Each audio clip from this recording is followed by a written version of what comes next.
Bonjour, je m'appelle Edem, je suis slameur, originaire du Togo. J'ai découvert le slam en 2008 à Lomé et donc j'ai participé ou j'ai fait mes premières scènes de slam à Lomé, que ce soit sur des scènes ouvertes ou des festivals.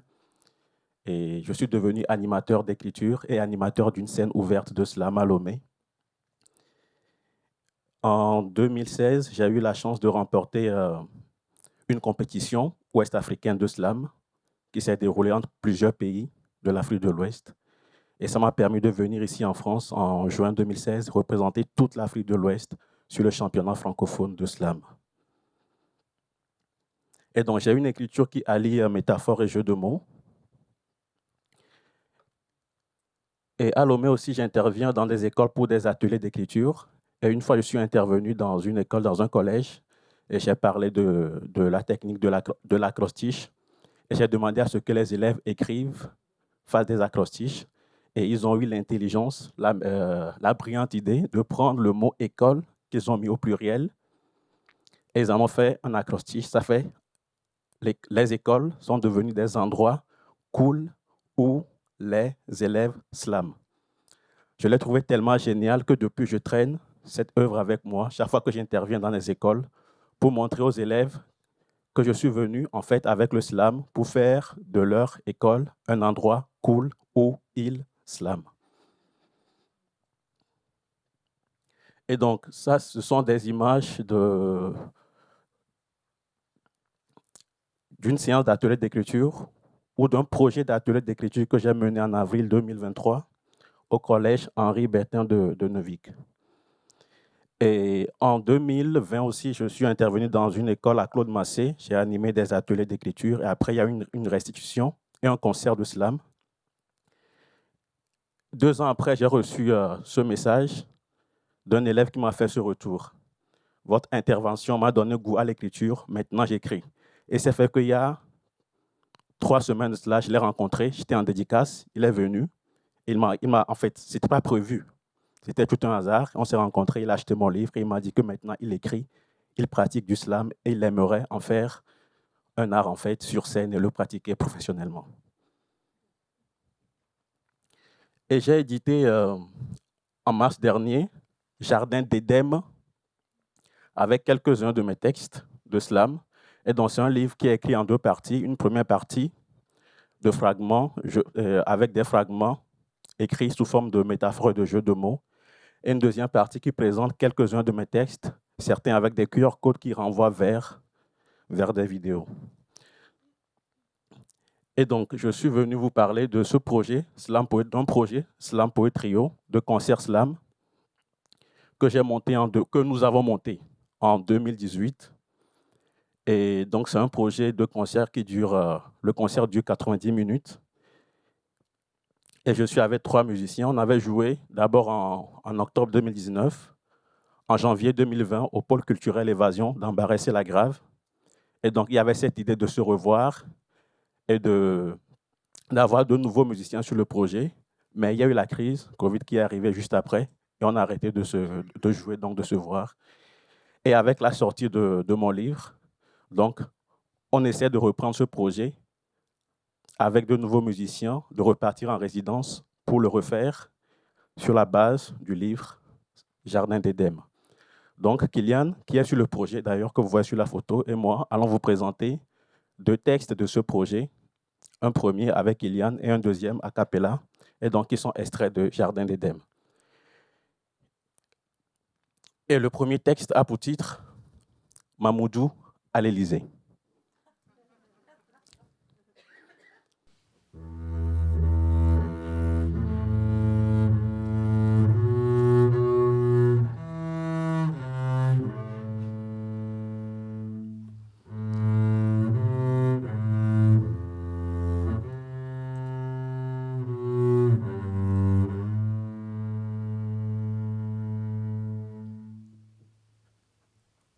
Avant même de quitter son Mali, son souci était comment faire pour intégrer une nouvelle société. Il n'a toutefois pas manqué de faire sa valise, puisqu'il y a des soucis qu'aucun autre ne rivalise. Dans les embarcations précaires, il a défié la mort. Les flots ont tâté son corps, mais l'ont trouvé bien fort. Et puisqu'ils ont tenté bien vainement de l'étaler, ils finissent par le charrier sur une plage de l'Italie. Et qui saura dire le temps qu'il a passé en mode errance. Septembre 2017 de l'Italie, il est même passé à la France. Qui saura dire le temps qu'il a passé à traîner ses pieds, sans travail, sans reconnaissance, puisque sans papier.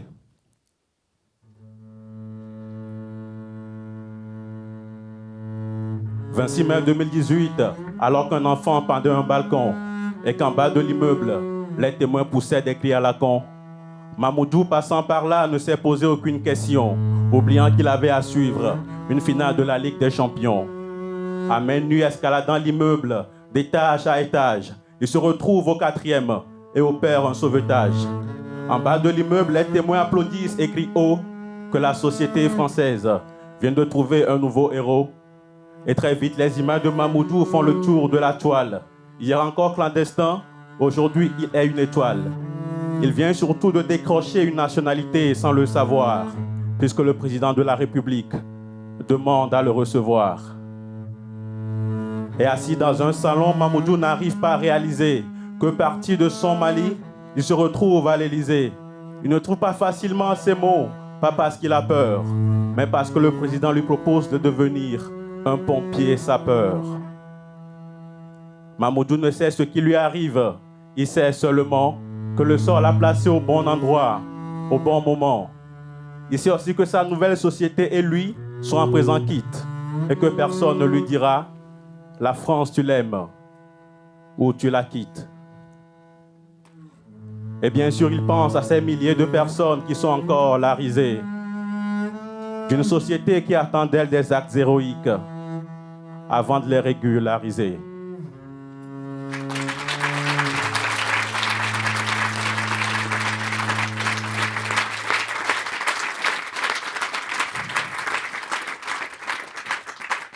Merci beaucoup.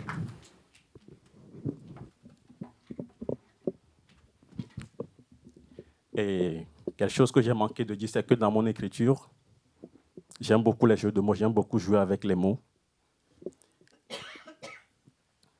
Et je vais jusqu'à faire de la magie avec eux.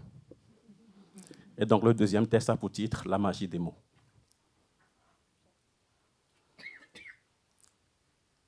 S'il était à tous demandé de dire du plus grand magicien, sans seulement hésiter, je choisirais de dire des mots. Et à qui ne comprendrait pas pourquoi mon choix diffère du sien, je demanderais aux mots de répondre au travers d'une des mots. Et puisqu'en matière de magie, les mots sont vraiment rois, je les ferai débuter la démo par les tours faciles à comprendre. Seulement puisque dans leurs initiatives, les mots manquent toujours de voix, je leur prêterai la mienne pour qu'ils se fassent entendre. Et aussi, vu leur nombre, leur dirai de choisir un échantillon des mots qui les représenteraient, feraient voir leur magie. Je leur ajouterai des tels que même le plus grand tatillon ne trouve pas à redire d'eux, puisque c'est de cela qu'il s'agit. Et l'échantillon, près les mots le composant, entameront leur tour, mettant leur geste au rythme de ma voix qui les décrit, et à les voir dans leur prodige, et ce chacun en son tour, qui n'aurait pas compris mon choix, réagirait par des cris. Dans une suite de tours, les mots feraient en un premier temps voir que pour avoir au moins le titre « Papa », tout homme devra préalablement poser les premiers pas. Que dans des crises sans aide, on entend des cris. Que l'information, le jour n'a qu'elle pour produire le journal. Que pour une cité, soit une vedette sans vœu, revient à une dette, soit une vedette sans dette est un vœu. Il ferait que tous les hommes se nomment Hannibal, puisqu'ils sont des cannibales sensés. Il ferait voir que dans l'assiette du végétarien, sans gêne, le champignon est le champion. Que si elle était normale, avant de perdre le nord, toute boussole fera du mal à tout voyageur. Et que toute demoiselle qui se sera débarrassée de moi n'aura pas manqué de zèle. Il ferait aussi voir qu'on perdrait à la jeunesse son sens en la privant de jeu, que je lui donnerai un autre sens, et que si une chambre a ses portes coincées par les flammes d'un incendie, le pompier qui s'y est introduit aura barré la fenêtre, qu'il aura mis fin au feu, mais aussi à son être. S'il était à tous demandé de dire du plus grand magicien, sans seulement hésiter, je choisirais de dire des mots, et à qui ne comprendrait pas pourquoi mon choix diffère du sien, je demanderai au mot de répondre au travers d'une démo. Mais la démo sera d'abord bien facile et les mots sont bien conscients, qu'aucun esprit bienveillant n'aura du mal à la bien comprendre. Et pour seulement bien prouver qu'ils sont bien le grand magicien, les mots se lanceront bien dans d'autres tours, sans bien sûr trop attendre. Et dans ces nouveaux tours, cherchant à faire voir tout leur mystère, pour qu'elle soit à la une, les mots feraient voir à la lune et lui cacheraient une aile. Et pour qu'ils fassent l'amour, ils isoleront l'amour de toute terre. Pour faire un âne, les mots prendront un ange qui n'a pas songé. Et pour faire l'orage, ils prendront l'orange sans haine. Pour d'un fort faire un forfait, les mots n'auront qu'à lui faire gagner un fait. Et pour d'un fait faire un forfait, ils n'auront qu'à le faire débuter par un fort. Pour d'un forfait faire un fait, les mots n'auront pas fort à faire, mais auront juste à faire éliminer un fort. Et pour d'un forfait faire un fort, ils n'auront qu'à faire l'effort de l'exempter d'un fait. Et lui arrachant d'abord ses deux ailes et le privant d'eau et de haine, il ne leur manquera plus qu'à lui attribuer une nationalité russe pour d'un papillon faire un papyrus. S'il était à tous demandé de dire du plus grand magicien, sans seulement hésiter, je choisirais de dire des mots, et à qui ne comprendrait pas pourquoi mon choix diffère du sien, je demanderai au mot de répondre au travers d'une des mots. Et il n'y aura que lorsque les mots auront fini que l'homme pourra comprendre et reconnaître que de tous les choix, le juste n'est autre que le mien.